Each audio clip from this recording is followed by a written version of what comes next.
பெங்களூர்லேருந்து வந்ததுமே முதல்ல என்னோட ஹஸ்பண்ட் ஊருக்கு தாங்க வந்தோம். இந்த வீடியோ பார்த்தீங்கன்னா லியாஷ் குட்டிக்கு மொட்டை போடுறதுக்கு முன்னாடி எடுத்தது. என்னோட ஹஸ்பண்ட் ஊர் பார்த்தீங்கன்னா குன்னத்தூர்ல இருந்து பெருந்துறை போகிற வழியில் இருக்குதுங்க. ஒரு சின்ன கிராமம் தான். அன்னைக்கு ஈவினிங் எப்பவும் போல் ஒரு ஆயா ஆடு ஓட்டிட்டு போனாங்க. பொழுது சாஞ்சதுக்கு அப்புறம் தான் அவங்க திரும்பி வருவாங்க. எங்கள் வீட்டுக்கு முன்னாடி இருந்த எலுமிச்சை செடியில் இப்போ நிறைய எலுமிச்சை காய்க்க ஆரம்பிச்சிருச்சு. முன்னாடி பூ வச்சிருந்ததுங்க, இப்போ பார்த்தீங்கன்னா நிறைய காய் எடுக்க ஆரம்பிச்சிருக்கு. எங்கள் வீட்டை சுற்றியுமே பார்த்தீங்கன்னா நிறைய கள்ளச்செடி போட்டிருப்பாங்கங்க. அது இந்த சீசனுக்கு பார்த்தீங்கன்னா ரொம்ப பச்சை பசேல்னு பார்க்கறதுக்கு ரொம்ப நல்லா இருக்கும். இப்போ எல்லா கடலக்காட்டுலையுமே பார்த்தீங்கன்னா களை வெட்டி விட்டுருக்காங்கங்க. கரெக்டாக கடலச்செடியில் பூ பிடிக்கிற ஓரத்தில் நல்லா மழை பெய்யும் போது களை வெட்டி விட ஆரம்பிப்பாங்க. களை வெட்டி விடுறதுனா ஒன்றும் இல்லைங்க, அந்த செடிக்கு கொஞ்சமாக மண் வந்து அணைச்சி விடுவாங்க.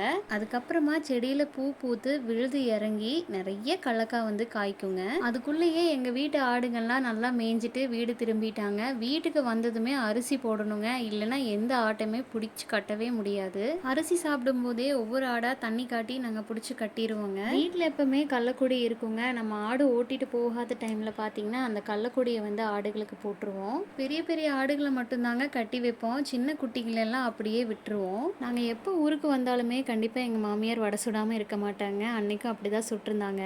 என்னோட வீடியோஸ் உங்களுக்கு பிடிச்சிருந்தா கண்டிப்பாக என்னோட சேனலை சப்ஸ்கிரைப் பண்ணிடுங்க. நன்றி.